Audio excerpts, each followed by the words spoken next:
बिहार के मुख्यमंत्री नीतीश कुमार का ये दांव बीजेपी के लिए बना चुनौती, नहीं है इसकी कोई काट। नीतीश कुमार के मास्टर स्ट्रोक का तोड़ ढूंढ पाना बीजेपी के लिए मुश्किल। क्या करेंगे मोदी शाह? कांग्रेस क्यों है परेशान? सुशासन बाबू के इस प्लान से पलट जाएगा पूरा 2024 का लोकसभा चुनाव। आखिर क्या है प्लान?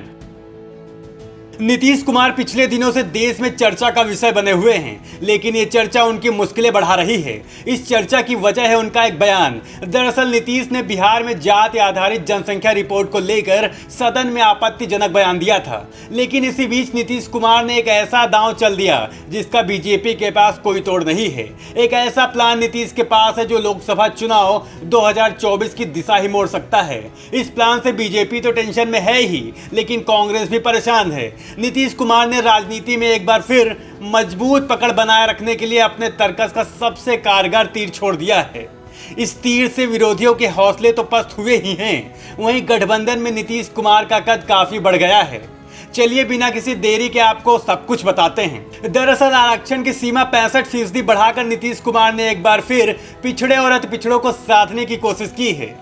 नीतीश आर्थिक रूप से पिछड़ों को साथ करके 75% आरक्षण की बात पर कैबिनेट पर मोहर लगा चुके हैं। इसलिए बीजेपी यादव और मुसलमान की संख्या में गलत तरीके से इजाफे को मुद्दा बनाने की कोशिश में है। वहीं बीजेपी में इस बात को लेकर विचार चल रहा है कि आरक्षण का लाभ लेने वालों में ज्यादातर संख्या यादव और कुर्मी की है, इसलिए बाकी जातियों को गोलबंद इस नाम पर किया जा सकता है कि आरक्षण की सीमा बढ़ाए जाने के बाद भी अति पिछड़े आरक्षण का लाभ लेने से वंचित रह जाएंगे। बता दें, विधानसभा में केंद्र के पाले में बाल डालते हुए नीतीश ने कह दिया, केंद्र सरकार अगर विशेष राज्य का दर्जा दे देती है तो इस काम को जल्द किया जा सकेगा, वरना इसे पूरा करने में 5 साल का वक्त लग जाएगा। नीतीश कुमार ने घर के बगैर रहने वालों के लिए जमीन खरीदने की राशि 60,000 से बढ़ाकर 1 लाख रुपए करने का ऐलान कर दिया, जबकि मकान बनाने के लिए 1,20,000 रुपए देने की बात सदन पटल पर रख दी। नीतीश की इन सारी योजनाओं का तोड़ बीजेपी ढूंढ रही है, लेकिन फिलहाल बिहार में इसकी काट ढूंढ पाना आसान नहीं है। यही वजह है कि 4 महीने पहले से ही बीजेपी 2 बड़ी जातियों के खिलाफ बिहार में माहौल बनाने की फिराक में है। लेकिन नीतीश द्वारा आरक्षण की सीमा बढ़ाए जाने के बाद इसका असर देशव्यापी होने की संभावना है। इसलिए बीजेपी नेता अमित शाह ने तेलंगाना में चुनाव जीतने के बाद ओबीसी समाज के नेता को सीएम बनाने की बात कही।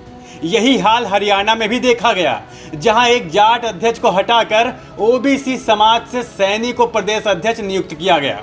इतना ही नहीं, 1 नवंबर को बीजेपी ने ओबीसी नेताओं की मीटिंग की है, जिसमें देश भर में बीजेपी में ओबीसी को दिए जाने वाले पद की चर्चा को लेकर आगे की योजना बनाने की बात कही गई है।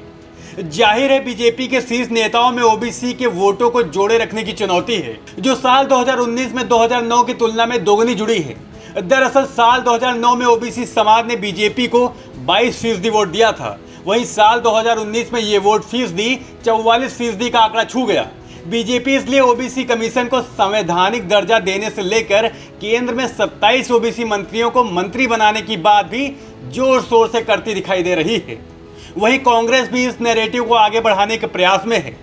जाहिर है बिहार में नए प्रयोग के बाद कांग्रेस जाति जनगणना की बात करती है तो नीतीश कुमार को दरकिनार नहीं किया जा सकता। कांग्रेस के लिए यह आसान भी नहीं होने वाला।